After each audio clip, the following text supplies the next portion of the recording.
Overview of solid waste segregation and management എന്ന് പറഞ്ഞ ഒരു യൂണിറ്റ് കേട്ടോ. അതായത് ഈ യൂണിറ്റിൽ നമ്മൾ മുഴുവനായിട്ടും ഡിസ്കസ് ചെയ്യാൻ പോകുന്നത് എന്താണ് സോളിഡ് വേസ്റ്റ്. ആദ്യം നമ്മൾ ഡിസ്കസ് ചെയ്യാൻ പോകുന്ന ടോപ്പിക് ആണ് എന്താണ് സോളിഡ് വേസ്റ്റ്. രണ്ടാമത്തേത് എന്താ നോക്കുക വെച്ചാൽ ദ വേസ്റ്റ് മാനേജ്മെന്റ് സിസ്റ്റം അല്ലേ. വേസ്റ്റ് മാനേജ്മെന്റ് സിസ്റ്റത്തിന്റെ കുറച്ച് എലമെന്റ്സ് ഏതൊക്കെ.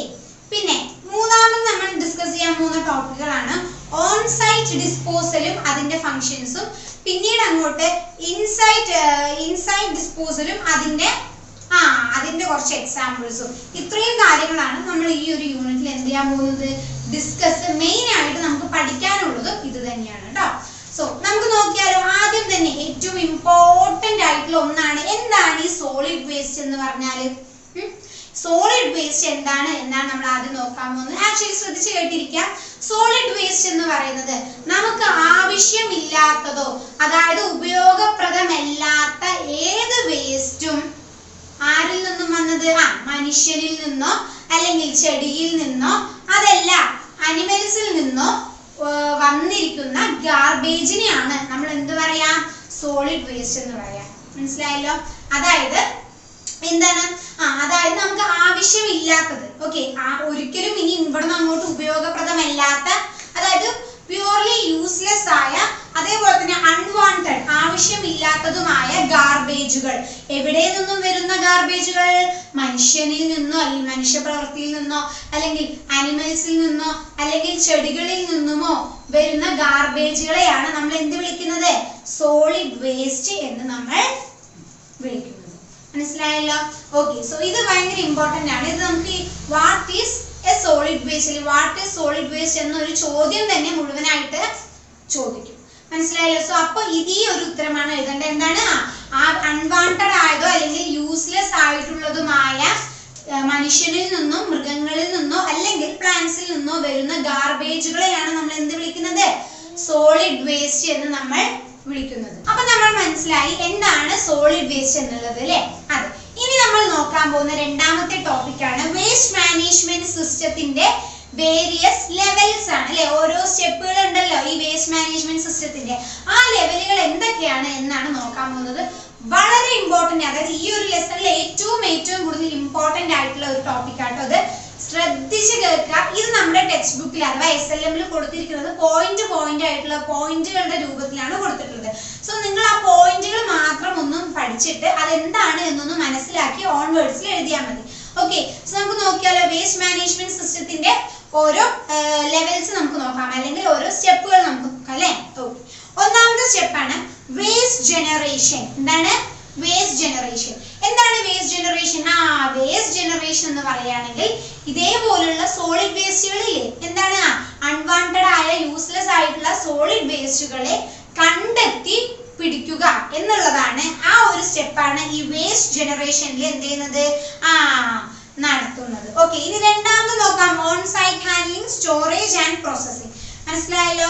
സ്റ്റോറേജ് എന്നുകൊണ്ട് ഉദ്ദേശിക്കുന്നത് എന്താണ്, ഇത്തരത്തിൽ കളക്ട് ചെയ്തിട്ടുള്ള അല്ലെ, ഇത്തരത്തിലുള്ള സോളിഡ് വേസ്റ്റുകളെ ഒന്ന് സ്റ്റോറേജ് ചെയ്യുക, അതിനെ തുടർന്നുള്ള പ്രോസസ്സിംഗും ഈ രണ്ടാമത്തെ സ്റ്റെപ്പിലാണ് നടത്തിയിട്ടുള്ളത്. മൂന്നാമത് നോക്കാം വേസ്റ്റ് കളക്ടിങ്. എന്താണ് വേസ്റ്റ് കളക്ടിങ്? ഈ വേസ്റ്റ് കളക്ടിങ് എന്ന് പറഞ്ഞ സ്റ്റെപ്പില് ഡസ്റ്റ്ബിൻസ് പ്ലേസ് ചെയ്യുക, അതേപോലെ ആ ഡസ്റ്റ്ബിൻസിൽ ആൾക്കാർ ഇട്ടേക്കുന്ന വേസ്റ്റുകളെ തിരിച്ചിങ്ങോട്ട് കളക്ട് ചെയ്യുക, അതേപോലെ ട്രാൻസ്പോർട്ടേഷനും കൂടെ ഈ ഒരു ഇതിൽ ഉൾപ്പെടുന്നുണ്ട്. ഓക്കെ, സോ ഇതാണ് വേസ്റ്റ് കളക്ടിങ് എന്ന് പറഞ്ഞ മൂന്നാമത്തെ മെത്തേഡിൽ ചെയ്യുന്നത്. എന്തൊക്കെയാണ്, ഒരു വേസ്റ്റ് ബിൻ അവിടെ രൂപീകരിപ്പിക്കുക, അതായത് അല്ലെങ്കിൽ ഒന്ന് പ്ലേസ് ചെയ്യുക, പിന്നീട് അങ്ങോട്ട് അതിൽ ആൾക്കാർ ഇടുന്ന, ജനങ്ങൾ ഇടുന്ന വേസ്റ്റ്, പബ്ലിക് ഇടുന്ന വേസ്റ്റ് എന്ത് ചെയ്യുക, കളക്ട് ചെയ്യുക. ഇത്തരത്തിലുള്ള കാര്യങ്ങളാണ് മൂന്നാമത്തെ സ്റ്റെപ്പായ വേസ്റ്റ് കളക്ടിങ് എന്നുകൊണ്ട് ഉദ്ദേശിക്കുന്നത്. നാലാമത്തെ നോക്കാം, വേസ്റ്റ് ട്രാൻസ്ഫർ ആൻഡ് ട്രാൻസ്പോർട്ട്. മനസ്സിലായല്ലോ എന്താണ് വേസ്റ്റ് ട്രാൻസ്ഫർ ആൻഡ് ട്രാൻസ്പോർട്ട് എന്ന് പറയുന്നത്? ഇത്തരത്തിൽ കുഞ്ഞു കുഞ്ഞു ഡസ്റ്റ്ബിനുകളിൽ നിന്നും ഒക്കെ കളക്ട് ചെയ്തിട്ടുള്ള വേസ്റ്റ് എന്ത് ചെയ്യുക, വലിയൊരു അല്ലെ, ഇതൊക്കെ ചെറുതല്ലേ, ഇനി ഇതെല്ലാം കൂട്ടിയിടുന്ന ഒരു സ്ഥലം ഉണ്ടാവുമല്ലോ അല്ലെ, അവിടേക്ക് ട്രാൻസ്പോർട്ട് ചെയ്യുക. അവിടെ ഈ പറഞ്ഞ വേസ്റ്റ് ഒക്കെ കളക്ട് ചെയ്തിട്ട് അങ്ങോട്ടേക്ക് ട്രാൻസ്പോർട്ട് ചെയ്ത് വലിയ വലിയ വാഹനങ്ങളൊക്കെ ഉപയോഗിച്ചിട്ട് അല്ലേ അങ്ങോട്ടേക്ക് എന്ത് ചെയ്യുക, എല്ലാം കുന്നുകൂടി വെച്ചിരിക്കുന്ന ഭാഗത്തിലെ ലാർജ് ക്വാണ്ടിറ്റിയിലുള്ള ഭാഗത്തിലോട്ട് ട്രാൻസ്പോർട്ട് ചെയ്ത് അവിടേക്ക് കൊണ്ടുപോയി ഇടുക. അതാണ് ഈ നാലാമത്തെ പോയിന്റിൽ, നാലാമത്തെ സ്റ്റെപ്പിൽ കാണാൻ സാധിക്കുന്നത്. അഞ്ചാമത്തെ നോക്കാം, വേസ്റ്റ് പ്രോസസിംഗ് ആൻഡ് റിക്കവറി. മനസ്സിലായല്ലോ. പിന്നീട് അങ്ങോട്ട് ആ വേസ്റ്റിന് എന്ത് ചെയ്യുകയാണ്, വേസ്റ്റിന് അതൊരു പ്രോസസ്സ് നടക്കുകയാണ്. അതേപോലെ റിക്കവറി കാര്യങ്ങൾ അങ്ങനെയുള്ള പ്രോസസ്സൊക്കെയാണ് അഞ്ചാമത്തെ പോയിന്റ്. ഇനി ആറാമത്തെ അഥവാ അവസാനത്തെ പോയിന്റ് ആണ് ഏത്, ഡിസ്പോസൽ. ഈ വേസ്റ്റ് മാനേജ്മെന്റ് ഏറ്റവും അവസാനത്തെ സ്റ്റെപ്പാണ് എന്ത്, ഡിസ്പോസൽ എന്ന് പറയുന്നത്. മനസ്സിലായല്ലോ.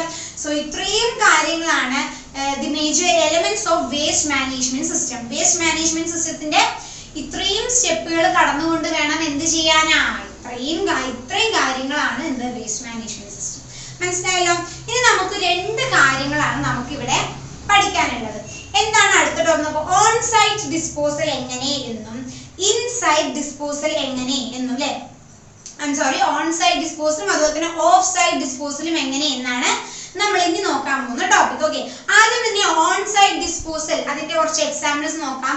ആദ്യം തന്നെ നോക്കാം കൊമ്മുണൽ പിറ്റ് ഡിസ്പോസൽ, അതേപോലെ തന്നെ ഫാമിലി പിറ്റ് ഡിസ്പോസൽ, അതുപോലെ തന്നെ കൊമ്മുണൽ ബിൻസ് അല്ലെ, ഡസ്റ്റ് ബിൻസ് ഒക്കെ നമ്മൾ പറയും, വേസ്റ്റ് ഇടാനുള്ള ബിൻസ് ഒക്കെ പ്ലേസ് ചെയ്യാം. ഇത്തരത്തിലുള്ള ഡസ്റ്റ്ബിനുകളൊക്കെയാണ്, ഡിസ്പോസൽ മെത്തേഡ് ഒക്കെയാണ് ഏതിൽ വരുന്നത്, ഓൺ സൈറ്റ് ഡിസ്പോസലിൽ വരുന്നത്. ഏതൊക്കെയാണ്, communal pit disposal, family pit disposal, അതേപോലെ തന്നെ കൊമ്മുണൽ ബിൻസ്. മനസ്സിലായല്ലോ. ഇനി നമുക്ക് നോക്കാം ഓഫ് സൈറ്റ് ഡിസ്പോസലിൽ എന്താ വരുന്നത് നോക്കാം, ലാൻഡ് ഫില്ലിംഗ്. ഓക്കെ, എന്താണ് ലാൻഡ് ഫില്ലിംഗ് എന്ന് പറയുന്നത്? അതായത് നമ്മൾ കളക്ട് ചെയ്തെടുത്ത സോളിഡ് വേസ്റ്റ് നമ്മൾ എന്ത് ചെയ്യും, ലാൻഡിൽ ഫില്ല് ചെയ്യാൻ അല്ലെ, ഗ്രൗണ്ടിൽ ഫില്ല് ചെയ്യാൻ വേണ്ടി ഉപയോഗിക്കുന്നു. അതാണ് എന്ത്, ലാൻഡ് ഫില്ലിംഗ് എന്ന് പറയുന്നത്. രണ്ടാമത് നോക്കാം ഇൻസിനറേഷൻ. ഏതാണ് ഇൻസിനറേഷൻ? ഇൻസിനറേഷൻ അഥവാ ബേണിംഗ്. ഓക്കെ, എന്താണ് ബേൺ ചെയ്യുക എന്നതാണ് ഈ രണ്ടാമത്തെ പോയിന്റിൽ വരുന്നത്.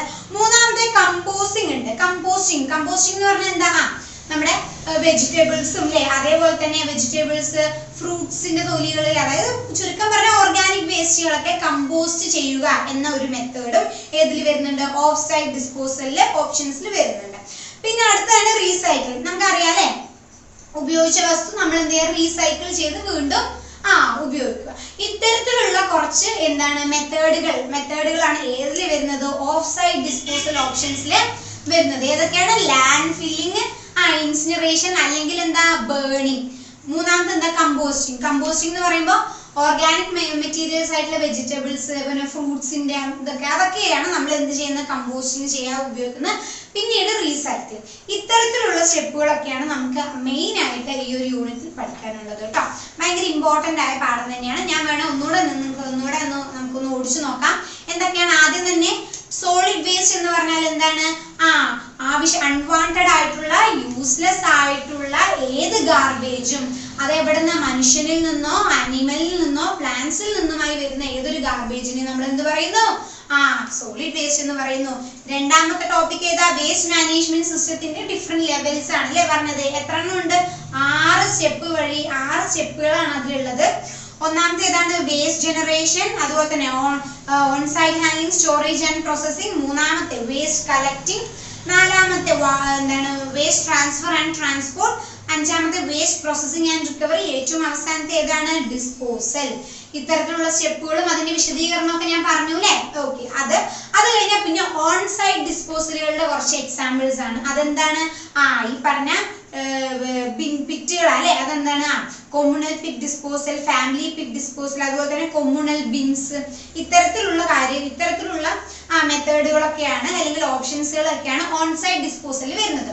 ഓഫ് സൈറ്റ് ഡിസ്പോസൽ വരുന്ന ഏതാണ്, ലാൻഡ് ഫില്ലിംഗ് അല്ലെ, മണ്ണിൽ നമ്മുടെ ഗ്രൗണ്ടില് ഫില്ല് ചെയ്യാൻ വേണ്ടി ഉപയോഗിക്കാം. രണ്ടാമത്തേതാണ് ഇൻസിനറേഷൻ അല്ലെങ്കിൽ ബേൺ ചെയ്യാം. അത് സി. മൂന്നാമത്തേതാണ് കമ്പോസ്റ്റിംഗ് ആണ്. വെജിറ്റബിൾസും ഓർഗാനിക് മാറ്റർ ഒക്കെ നമുക്ക് എന്ത് ചെയ്യാം? കമ്പോസ്റ്റിംഗ് ചെയ്യാം. അത് കഴിഞ്ഞാൽ റീസൈക്ലിംഗ്, ഉപയോഗിച്ച് കഴിഞ്ഞ വസ്തു നമുക്ക് വീണ്ടും എന്ത് ചെയ്യാം? റീസൈക്കിൾ ചെയ്യാം. മനസ്സിലായല്ലോ? ഇതിൽ ഇപ്പൊ ഞാൻ ഈ പറഞ്ഞ എല്ലാ പോയിന്റ്സും നിങ്ങൾ തീർച്ചയായിട്ടും പഠിക്കുക തന്നെ വേണം. ഇതിലൊന്നും നമുക്ക് വിട്ടുകളയാനില്ല കേട്ടോ. ഇത് നമുക്ക് നമ്മൾ പ്രതീക്ഷിക്കുന്നത് ഇതൊരു എസ്സേ ക്വസ്റ്റ്യൻ ആയിട്ടോ അല്ലെങ്കിൽ ഒരു 5 മാർക്കിന്റെ ചോദ്യമായിട്ടോ ഒക്കെയാണ് ചോദിക്കാൻ ചാൻസ് കൂടുതലുള്ളത്. ഒബ്ജക്റ്റീവ്സ് ഒക്കെ ഇതിൽ വരിക എന്നുള്ളത് വളരെ കുറവാണ്. പക്ഷേ എന്താണ് ഈ സോളിഡ് വേസ്റ്റ് എന്നുള്ള 2 മാർക്കിനോ അല്ലെങ്കിൽ 3 മാർക്കിനോ ഒക്കെ ചോദിക്കാനുള്ള സാധ്യതയെ നമുക്ക് ഇതിൽ കാണുന്നുണ്ട്. ഓക്കെ, സോ ചുരുക്കത്തിൽ പറയുകയാണെങ്കിൽ ഇപ്പൊ ഞാൻ ഈ എടുത്ത ക്ലാസ്സിൽ ഒന്നും തന്നെ നിങ്ങൾക്ക് ഒഴിവാക്കാൻ ഒന്നുമില്ല. നിങ്ങൾ എന്തായാലും ഇത് പഠിച്ചേ പറ്റൂ. ഓക്കെ, ഇത് അത്രയും ഇമ്പോർട്ടന്റ് ആയ ഒരു പാഠം തന്നെയാണ്. ഓക്കെ, സോ ഇത്രേ ഉള്ളൂ. നിങ്ങൾക്ക് കൺഫ്യൂഷൻ ഒന്നും ഇല്ലാന്ന് ഞാൻ വിചാരിക്കുകയാണ്. നിങ്ങൾ എന്ത് ചെയ്യുക? SLM ഒന്നെടുത്ത് വായിച്ചു നോക്കുക. വായിച്ചു നോക്കുമ്പോൾ നിങ്ങൾക്ക് കുറെ കൂടി എന്താവും? ക്ലാരിറ്റി വരും അല്ലേ? ഓക്കെ, സോ ഇത്രേ ഉള്ളൂ. നമുക്ക് ഇനി അടുത്തൊരു ക്ലാസ്സിൽ അടുത്തൊരു വീഡിയോ ആയിട്ട് കാണാം കേട്ടോ. Okay, so bye and thank U.